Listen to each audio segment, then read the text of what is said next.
جتنا اس کا وہ چیز فیل کر لو, روحانیت فیل کر لو. روحانیت اسی طرح آتی ہے, بھوک سے ہی روحانیت آتی ہے.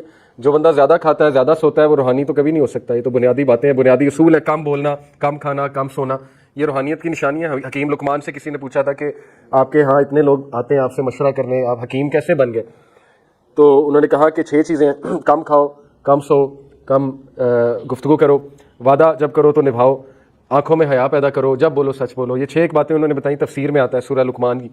تو حکمت کی یہ نشانی ہے, اور ایگزیکٹلی یہی 6 چیزیں رمضان ہمیں انسٹل کر رہا ہے. اگر آپ غور کریں, جب انسان روزے سے ہوتا ہے, اللہ کے نبی نے اس کو کم بولنے کا جو ہے وہ اس طرف اشارہ کیا, خصوصاً اگر بری گفتگو ہے.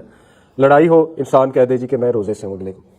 اور لڑائیاں بہت ہوتی ہیں رمضان میں, لوگ فرسٹریٹڈ ہوتے ہیں, جاب ہولڈرز اسپیشلی بائک پہ نکلے ہوتے ہیں, گاڑیوں پہ نکلے ہوتے ہیں, ظاہر ہے گرمی بھی ہوتی ہے, تو لوگ جو ہے وہ جھڑپ کر لیتے ہیں, لوگ فروٹ والوں سے لڑنے لگ جاتے ہیں, لوگ مختلف جگہ جا کر جو ہے وہ اپنا ٹیمپر لوز کر دیتے ہیں.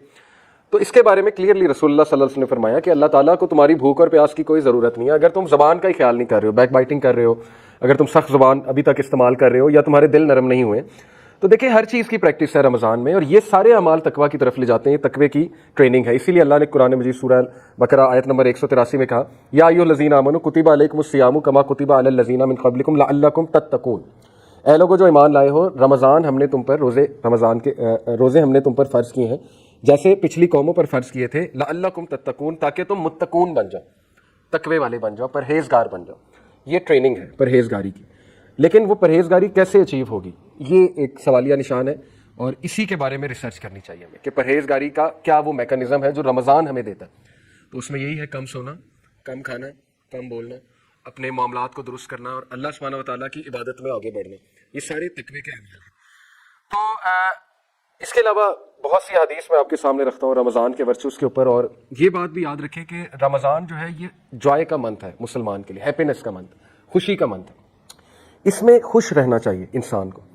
اور اس میں حدیث بھی ہے صحیح البخاری کی, رسول اللہ صلی اللہ علیہ وسلم نے فرمایا, the fasting person has 2 kinds of happiness. روزے رکھنے والا جو ہے اس کے لیے 2 خوشیاں ہیں. ایک happiness when he breaks his fast, وہ فطری ہیپینس ہے. خوشی کس بات کی ہوتی ہے کہ اللہ نے میرا روزہ قبول کیا انشاءاللہ, جب ہم دعا پڑھتے ہیں ظاہر ہے روزے افطاری کی. دوسرا خوشی یہ کہ جب انسان کی رگیں تر ہوتی ہیں, جب انسان جو ہے اس کی پیاس بجھتی ہے, انسان کھانا کھاتا ہے, اللہ کی نعمت کا شکر کرتا ہے, اور مزید اپریشیٹ کرتا ہے کہ مجھے اللہ نے کتنی نعمتیں دی ہیں, کھانے کو دیا ہے. اور یہ ایک فطری بات ہے کہ جب انسان ایک چیز سے دور رہتا ہے اور پھر اس کا استعمال کرتا ہے تو اس میں گریٹیٹیوڈ بھی آتا ہے. اور سائنٹیفکلی اسپیکنگ گریٹیٹیوڈ ہمیں ہیپینس کی طرف لے جاتا ہے. شکر گزاری ہمارے برین کے کچھ ایسے سینٹر سے جڑا ہوا ہے کہ وہاں سے ظاہر ہے کچھ کیمیکلز ریلیز ہوتے ہیں, سیروٹونن جیسے ہیپینس کا کیمیکل ہے. یہ ہیپینس کے کیمیکلز ہیں جو گریٹیٹیوڈ والے رویے سے ایکسکریٹ ہوتے ہیں, آپ کہہ لیں نکلتے ہیں. تو شکر گزاری ہمیں سکھاتا ہے رمضان, ایک تو یہ. دوسرا happiness when he meets his lord, دوسری خوشی ہوگی جب وہ اپنے رب سے ملاقات کرے گا, کیونکہ اللہ تعالیٰ جو ہے وہ روزے داروں کی خاص جو ہے وہ ظاہر ہے ان کو ٹریٹ کریں گے قیامت والے دن. بلکہ حدیث میں آتا ہے کہ ایک خاص دروازہ جنت کا وہ روزے داروں کے لیے, وہاں سے روزے دار گزریں گے. تو اس قدر یہ امپورٹنٹ منتھ ہے کہ اس کی حوالے سے رسول اللہ صلی اللہ علیہ وسلم 6 ماہ پہلے سے ٹریننگ شروع کر دیتے تھے.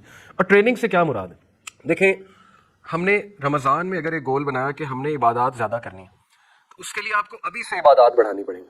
اس سے کیا مراد ہے؟ اگر آپ نماز آپ کی 5 منٹ کی ہے یا 6 منٹ کی ہے, 4 فرض نماز, تو آپ اس کو 10 منٹ پہ لے جائیں اسٹیمنا بڑھانے کے لیے. اگر آپ صرف ابھی سنتیں نہیں پڑھ رہے ہیں, صرف فرائض پڑھ رہے ہیں, جو کہ بہت سے ہم لوگوں کی عادت بن چکی ہے, تو آپ 12 سنت کو واپس لے کر آئیں ابھی سے. کیونکہ پروفیٹ صلی اللہ علیہ وسلم نے کہا کہ جو شخص دن میں 12 سنتیں ادا کرتا ہے, فجر کی 2, ظہر کی 4 اور 2 8 ہو گئیں, مغرب کی 2 10 ہو گئی, اور عشاء کی 2, یہ حدیث صحیح حدیث سے ثابت ہے. وہ جو عشاء کی 17 رکعات ہیں وہ ظاہر ہے ضعیف روایات ہیں, وہ ثابت نہیں ہے. تو یہ 12 سنتیں ثابت ہیں صحیح حدیث سے. تو جو یہ 12 سنتیں ادا کرتا ہے, اللہ کے نبی نے کہا کہ جنت میں اس کے لیے خاص محل بنایا جاتا ہے. تو ابھی سے اس کی پریکٹس شروع کر دینی چاہیے, ابھی سے 12 سنتیں آپ پڑھنا شروع کر دیں تاکہ رمضان میں پڑھنا مزید آسان ہو. اور ابھی سے آپ ایڈجسٹمنٹ کر لیں کچھ اپنی روٹین کی, ٹھیک ہے نا, پہلے سے ایکسپیرینس کر لیں کہ مجھے کیا کیا چیز ایڈجسٹ کرنے والی ہے. ورنہ رمضان میں ایڈجسٹمنٹ کریں گے تو پھر وہ روزہ بھی ڈسٹرب ہو سکتا ہے اور عبادات بھی جو ہے وہ ڈسٹرب ہو سکتی ہیں. اسی طرح مثال کے طور پہ آپ کہتے ہیں میں قرآن زیادہ سے زیادہ پڑھوں گا رمضان میں, تو آپ ابھی سے وہ عادت ڈالیں. آپ اپنی سنتیں جو ہیں ان میں سورہ اخلاص کی جگہ اور سورج پڑھیں جو بھی آپ کو آتی ہیں. ہم زیادہ تر سورہ اخلاص پڑھتے ہیں, ہماری عادت ہے, تو آپ مختلف سورج پڑھنا شروع کریں 30ویں پارے کی. اس سے کیا ہوگا, آپ کی نماز میں ایک آپ کو خشیت بھی فیل ہوگی, ٹھیک ہے نا, آپ زیادہ صورتیں پڑھیں گے, آپ کی توجہ بھی نماز کی طرف آئے گی, ایک فطری بات ہے. تو ابھی سے وہ پریکٹس شروع کر دیں. اسی طرح آج سے ہی قرآن مجید کو ٹارگٹ بنائیں کہ میں اس کی تلاوت زیادہ سے زیادہ کروں, تاکہ جب منتھ آف رمضان آئے تو میرے لیے کوئی ایک دم سے نئی چیز نہ ہو, پہلے سے اسٹیمنا بلڈ ہوا ہوا ہے. پہلے سے تھوڑی ایکسرسائز کی ہوئی ہے تو اس میں مزید دل نرم ہو جاتا ہے، کیونکہ رمضان سے زیادہ فیوریبل ماحول کوئی بھی نہیں ہے. رمضان has come، یہ صحیح حدیث ہے مسند احمد کی. A blessed month in which Allah Almighty has obligated you to fast. In it the gates of heaven are open. جنت کے دروازے کھول دیے جاتے ہیں، رحمت کے دروازے، جنت کے دروازے، دل نرم ہو جاتے ہیں، فیوریبل انوائرمنٹ ہے to change. And in it the gates of hellfire are closed، جہنم کے دروازے بند کر دیے جاتے ہیں. And in it the devils are chained، اور جو شیاطین ہے، شریر شیاطین ہے، وہ چین کر دیے جاتے ہیں جنہوں نے تباہی مچائی ہوتی ہے. And in it is a night that is better than 1,000 months، اور اس میں ایک رات ہے جو 1000 مہینوں سے بہتر ہے. Thus whoever is deprived of its good is truly deprived، لہٰذا جو بھی اس سے فائدہ نہ اٹھا سکا وہ واقعی ایک بدبخت انسان ہے، ٹرولی ڈپرائیوڈ انسان ہے، وہ بہت زیادہ ڈیپریویشن ہے اس کی زندگی میں. تو اس لیے ابھی سے ایسے گریٹ منتھ کی محنت ہمیں شروع کرنی چاہیے. اگر آپ نے پلان بنایا ہے کہ میں نے کچھ دعائیں یاد کرنی ہیں تو آپ ابھی سے وہ دعائیں یاد کرنا شروع کر دیں، تاکہ رمضان میں ان دعاؤں کو آپ پڑھیں. جیسے آپ نے ایک ٹاپک سلیکٹ کیا جی تقوی کی دعائیں، میرے اندر اس کی کمی ہے، تو تقوی کی دعائیں نکالیں، رسول اللہ کی سکھائی ان کو لسٹ ڈاؤن کریں اور ان کو یاد کرنا شروع کریں. آج سے یاد کرنا شروع کریں، ٹائم نکال کے. آپ کو ایک ٹاسک بھی مل جائے گا، فضولیات سے بھی ہٹ جائیں گے ہم، فضول ایکٹیویٹیز سے، اور انشاءاللہ تقویٰ بھی بلڈ ہوگا. اسی طرح آپ کہتے ہیں کہ میں شکر گزاری کی دعائیں دیکھنا چاہتا ہوں یا اللہ کی حمد و ثنا کے الفاظ یاد کرنا چاہتا ہوں. دعا میں جتنے اللہ کی حمد و ثنا ہے اتنی وہ دعا مضبوط ہے. ہم تو سمپل یہ کہتے ہیں نا الحمدللہ والصلاۃ والسلام علی رسول اللہ، یہ ٹھیک ہے، لیکن اگر آپ اسلاف کی دعائیں دیکھیں تو وہ اللہ کی بہت بہت بہت حمد بیان کرتے تھے. الحمدللہ رب العالمین، اللہم انت السلام منک السلام، تبارک یا ذا الجلال والاکرام، سبحان اللہ و بحمدہ عدد خلقی و رضا نفسی و زنۃ عرشی مداد کلماتہ. تو بہت لمبی چوڑی حمد اللہ سبحانہ و تعالیٰ کی حدیث میں بیان ہوئی ہے، اذکار میں آتی ہے صبح اور شام کے، وہ یاد کریں.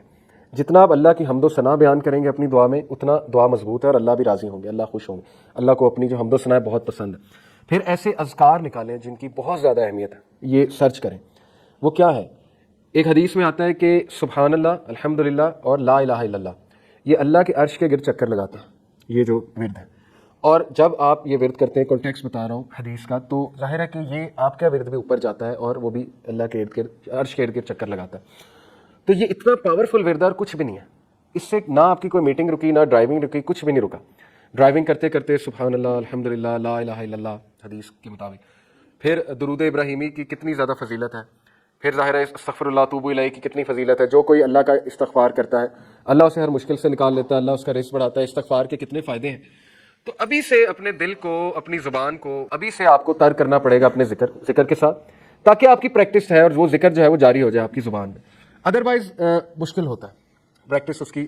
ہم نہیں چاہتے کہ رمضان میں وہ پریکٹس کریں، یہ مسٹیک ہے. زیادہ تر لوگ رمضان کو as a month of practice لیتے ہیں، جبکہ اس سے پہلے پریکٹس ہے، اس منتھ میں اصل میں عمل ہے، اور وہ عمل آپ کو نیکسٹ 11 منتھس میں بہت زیادہ فائدہ دے گا. بہت سے لوگ اس چیز کا ویٹ کر رہے ہوتے ہیں کہ یار نماز میں ابھی نہیں شروع کروں گا، رمضان آنے دو، رمضان میں 5 وقت شروع کر دوں گا، سنتیں بھی ادا کرنا شروع کر دوں گا.